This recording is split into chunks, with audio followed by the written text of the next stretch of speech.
have covered some straight tomfoolery when it comes to modern day Doctor Who, but this might be the most delicious thing I have seen yet. Welcome back to Words of Paradise. I'm your host, Leon Idol, and Shooty Gatwa says, while white mediocrity gets celebrated, black people must be flawless to get half of that. The identity politics and the race baiting is just so palpable. It's so amazing. These talking points from like 2016 still going strong in that Disney era. Oh, this is going to be a good one. Before we get into this article, go ahead and hit that subscribe button. I'm a nerdy news channel. I cover nerdy news every day, and as I've told you guys a million times, I'm not a Doctor Who fan. I've never been a Doctor Who fan. I will never be a Doctor Who fan. That being said, as a nerd, as somebody who has watched Dungeons and Dragons, and Star Wars, and Star Trek, and Harry Potter, and any and every nerdy endeavor that I've ever been a fan of or been a part of just crumble under the boot of modern identity politics, you see stuff like this, and even as a non-Who fan, I got friends that are Who fans.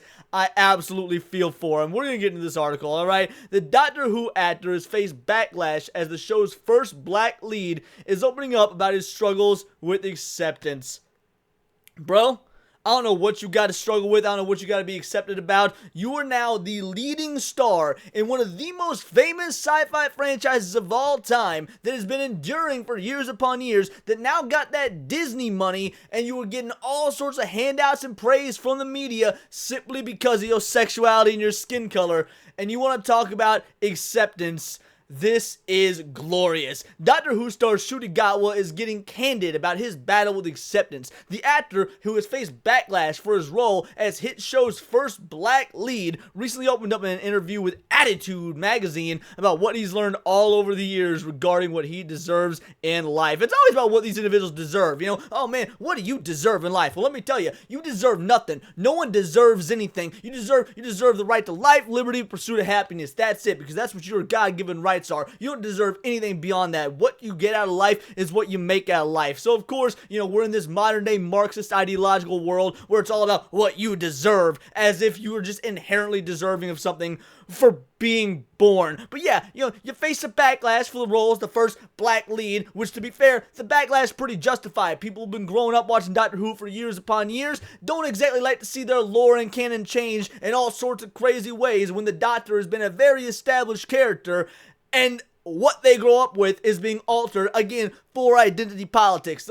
You're a diversity hire. It's unfortunate. It's true. Shooty might be a good actor, might be a good performer. I don't know nothing about the guy. I don't even think I've ever seen anything with him in it. He might be mad talented, but let's be real. This is the BBC. This is the UK. This is Disney. You are a diversity hire, whether you like to acknowledge it or not. And it kind of is unfortunate. I bet, you know, you probably could have gotten somewhere on merit, but you support these sort of DEI initiatives, these modern day wokeness that have called for all this diversity without actual acquisition of talent. So now you're left to wonder, man, did I get this because of my own skill, or did I get it because I'm going to be the token black that they're just going to say, hey, this is amazing because we want more diversity on screen. Diversity is our strength. This is what you asked for. This is what you wanted. So yeah, the backlash should be warranted. We're trained. Of course, he's speaking for all black people here.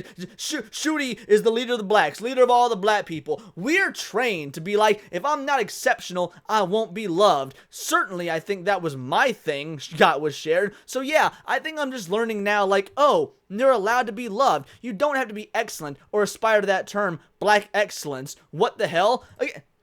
Who was asking? No white person or anybody else was ever saying, black people, you need to be, you know, excellent. Oh, black people, we want to see black excellence. That's something that has come from your own community, because for whatever reason, you try to hold yourselves to some mythical standards of white people that aren't there, because we are all human. We all go through various forms of struggle. We go through various forms of, you know, ups and downs, highs and lows, because life is a giant shit sandwich out there, and we all gotta take a bite, unfortunately. But yes, for whatever reason, you want to talk about all black people, put them on a pedestal as if they're trying to aspire to some mythical white greatness out there that just flat out doesn't exist. But yeah, you're trained, if I'm not exceptional, I won't be loved. I'm sure, first of all, a lot of individuals have that feeling. You know, you got that imposter syndrome. That has nothing to do with how black you are. People just think that they need to be something special, and that's a driving force for some people. That's a hunger for some people, or it's a form of brokenness for other people. Why you gotta boil it down to some sort of race-baiting bogus? I'm genuinely curious. He continued, there's so much white mediocrity that gets celebrated, and black people, we have to be absolutely flawless to get half of that anyway.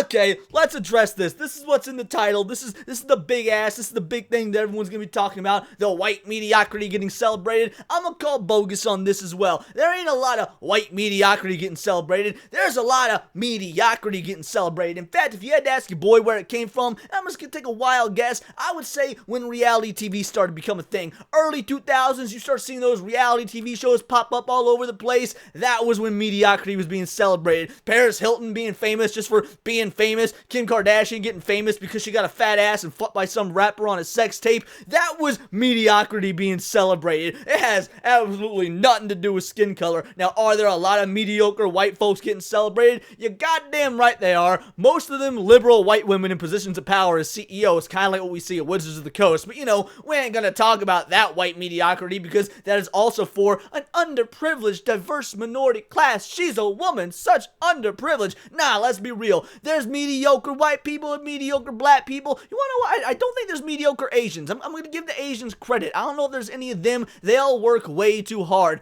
But other than that, there's mediocrity in just about every race. So I'm slowly training myself out of that and being like, no shit, you deserve love just for existing. And that's taught me to be a lot more loving as well in a weird way. Bull, stop there, shooty boy. You do not deserve love just for existing. Nobody deserves love just for existing. Like, there are 8 billion people in the world. Probably closer to 9 billion at this point. As billion would it be? 9 billion people out there. And you deserve love for existing? I'm sorry, you are one of 9 billion. There is nothing special about you that should make you be deserving of love just for existing. Just like there's nothing special about your boy here that would make me deserve love just for existing. Nah, the reason I deserve love is for my beautiful, perfect hair and the fact that I can make you guys smile. That's right, smile for me, Vital Idols. Elsewhere in the interview, the Barbie actor, I had no idea he was in the Barbie movie, said he doesn't understand how someone could be so angry over something so inconsequential. Interesting. That's a good point. How can somebody be so angry over something so inconsequential? Says the dude boiling everything down to something as inconsequential as race. Homie, you were born black. That's fine. Nothing wrong with that. Why are you so angry over an inconsequential, immutable characteristic to the point where you gotta boil everything down to race, and then again, like you did up top, you start speaking like you were the arbiter of the black experience? I think the pot's, ironically enough, calling the kettle black. Regarding his casting as the Doctor, however, he noted that it's part of the shift he's seeing with diversity in the entertainment industry. We see a shift happening in casting, in positions of power, and in the status quo, Gatwa explained. I mean, not a fast shift. Things could tip over the other way. What are you talking about? There has been diversity in show business, in Hollywood, in at least, I mean, I don't know how it is in the UK, but let's be real, you guys aren't exactly the bastion of entertainment. Where's the UK giving us, like in terms of, movies, entertainment that's been famous? James Bond, Harry Potter, Monty Python, Doctor Who. Okay, yeah, there's a whole lot of whiteness going on in those 4 things, I'll give you that. But that's also because the UK is a pretty damn white country, or at least it has been for the vast majority of its shelf life. You know, that's rapidly changing now. But the point is, you say it hasn't been a fast shift. I don't know. I grew up here in America, the good old US of A, the country that beat your guys' asses in a war about 200 years ago, and we've been better off ever since. Although I do still drink hot tea daily. The point is, I grew up in a nation idolizing black actors, black athletes. I grew up seeing what you apparently refer to as black excellence, only I never thought about it like that, because, you know, here, it was just excellence. When you saw Michael Jordan coming in and being the MVP, possibly the GOAT of basketball, you never thought about his race. You just thought, my God, homeboy can dunk, and he gets to hang out with Bugs Bunny? Like, that was the dream, baby. We do see a shift happening in casting positions of power. Sorry, I read that already. Let's just, ahead of his portrayal of the 15th Doctor in the hit UK series, the sex education alum told the Hollywood Reporter in July 2023 that he was blocking out any scrutiny. The British press can be very mean, Gatwa said at the time.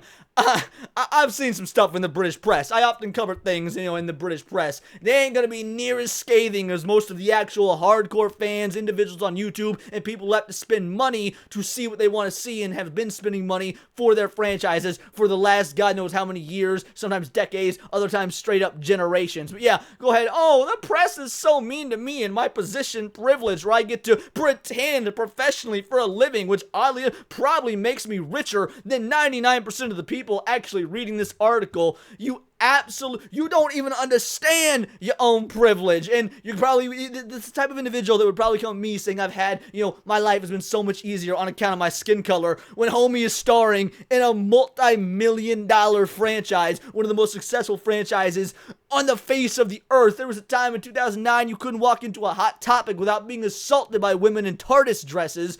Oh my goodness, homie can't recognize his own privilege. What you gonna say? This was absolutely amazing to me, guys. I mean, again, we're talking about somebody who claims that white mediocrity is comparable to black people having to be flawless.